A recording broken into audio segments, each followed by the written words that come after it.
Dr. Helena Vanhala, Department of Media Arts, and I'm so happy to welcome you all here on behalf of the Center for Documentary Production and Study and Department of Media Arts and the School of Communications and Information Systems. So we have here today our fall 2017 visiting documentary filmmaker Rick Minnich. And before I introduce him, just a little bit about the background of this program. Rick is our 7th visiting documentary filmmaker. This is a program that was started by John Rademacher, who was the department head at the time, and now our associate dean, and by Provost Jamieson. And they thought that it would be wonderful to have here a filmmaker who works in the industry and then comes here to share their expertise with our students while teaching one class, but then engaging also in other community activities here on campus. And also, part of that position is to be a filmmaker in residence. So each filmmaker is also working on his or her own work. So this has been a wonderful program, supported by our Dean Anne-Marie Leclerc. So thank you for your support also to this program. And then now, with all this short introduction, to Rick Minnich. Let's welcome him more. Unique up here. We had it all set up here. I'm going to go back here. And I'll tell a little bit because it looks more official. So Rick is a wonderful filmmaker with lots of very powerful films that you really feel the emotion of the films. And I hope you will get a chance to see some of the films when we have the program ready, hopefully next week. And he is now living in Berlin, Germany, has been there for the past 27 years, independent filmmaker, very successful, lots of awards at film festivals, on TV, also nominated, for instance, the equivalent of an Oscar in Germany. So you will have some really powerful films to look forward to later this semester. Also, he will be running a film series for us. So starting this Thursday at 5:30 in the Media Arts Screening Room in the basement level, he will be starting a film series showing every Thursday films that are meaningful to him, and then a discussion about those films. So I really appreciate that when he's bringing to us. And he's the best person to talk about his work, about his films. So I would like to give the floor to Rick Minnich. Thank you and welcome here. Thanks.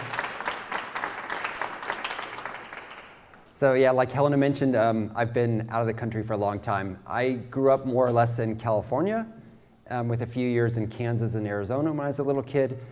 And I went to college in New York City, and in 1990, when I graduated, I moved to Europe. I bought a one-way ticket. Actually, my ticket was to Helsinki, Finland. And I took a ferry across the way to Estonia, to Tallinn, which was the Soviet Union back then.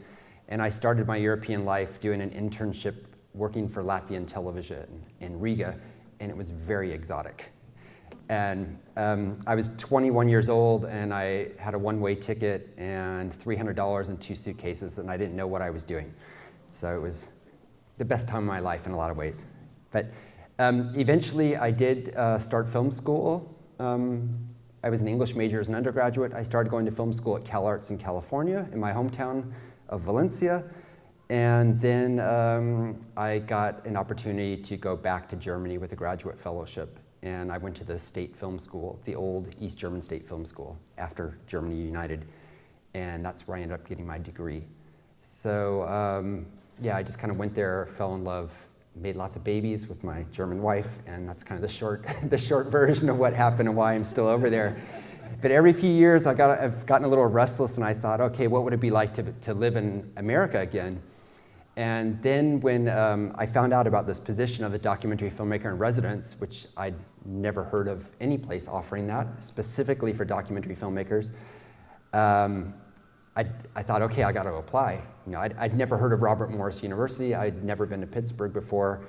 So all that was attractive because I wanted to have a completely different kind of American experience, not just the New York or California thing. So I was really very happy to get an email asking for an interview, and then that led to another interview, and with some of you here in the room. And yeah, so here I am, and really looking forward to it.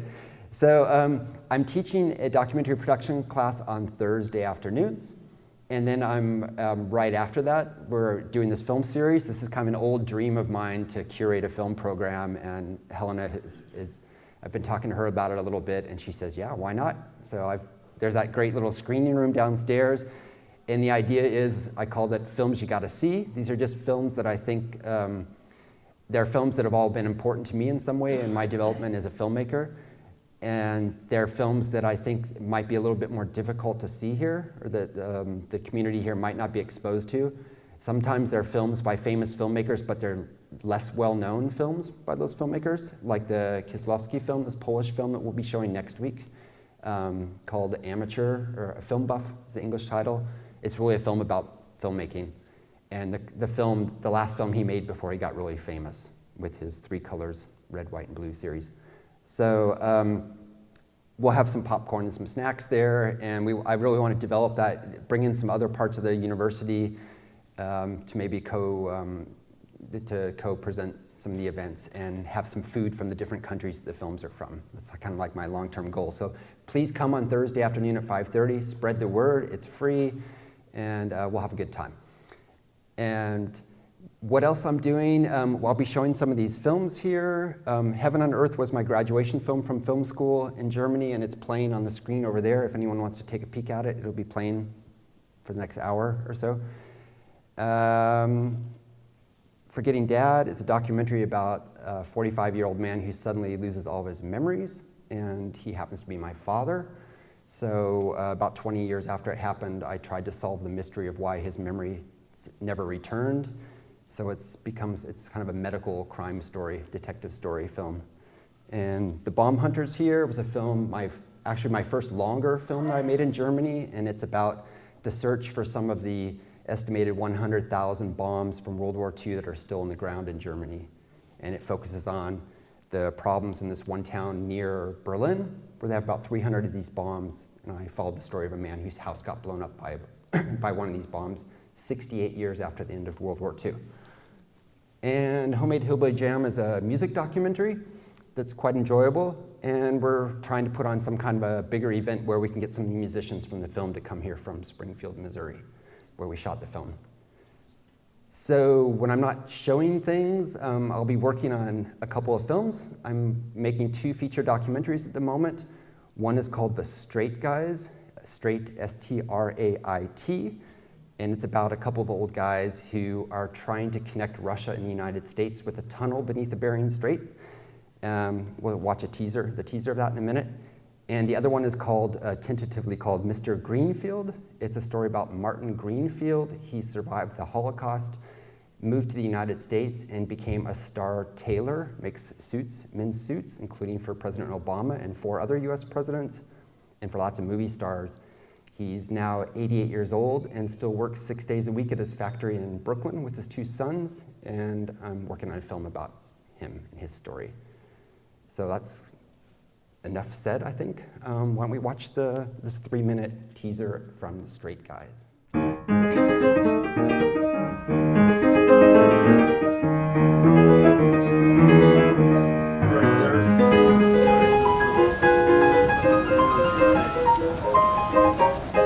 tunnel from Alaska to Russia is a tunnel to tomorrow.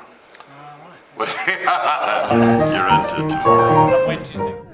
George has this amazing idea about this tunnel. Oh yeah. Oh, I What do don't you wanna think about begin. this tunnel? Oh, Do you think it's a don't good ask idea? me. Don't ask me. It's a big headache for me. It's a big headache.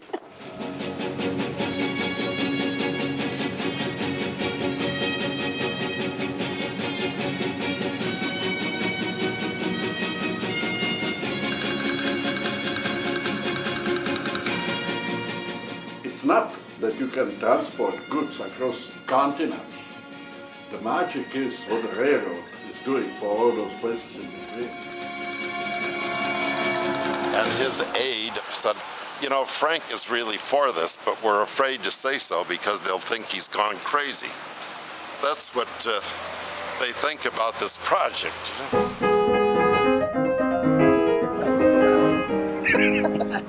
Just a small group of folks sitting in the back rooms in Russia and the United States know about it and are talking about it, but we have to make it mainstream.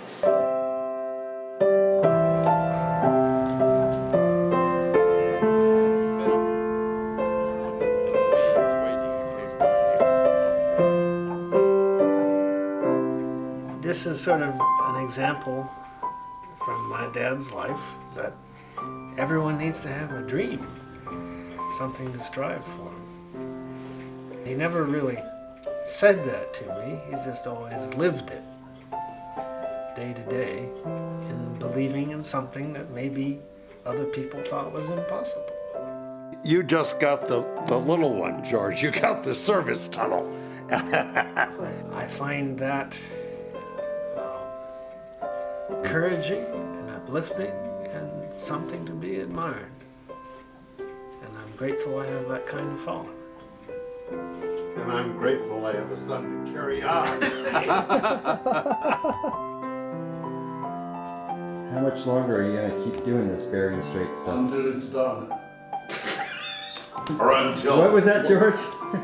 Until it's done, he says. I say until we're done, Rick.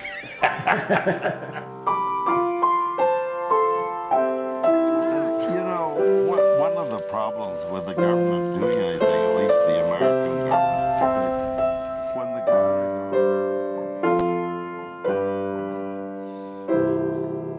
Boy, that's lovely. So that gives you a little taste of kind of something I'm working on. As you can see, I like people with big ideas and who are trying to bring people together. So building bridges rather than walls, I guess I'd say is my motto.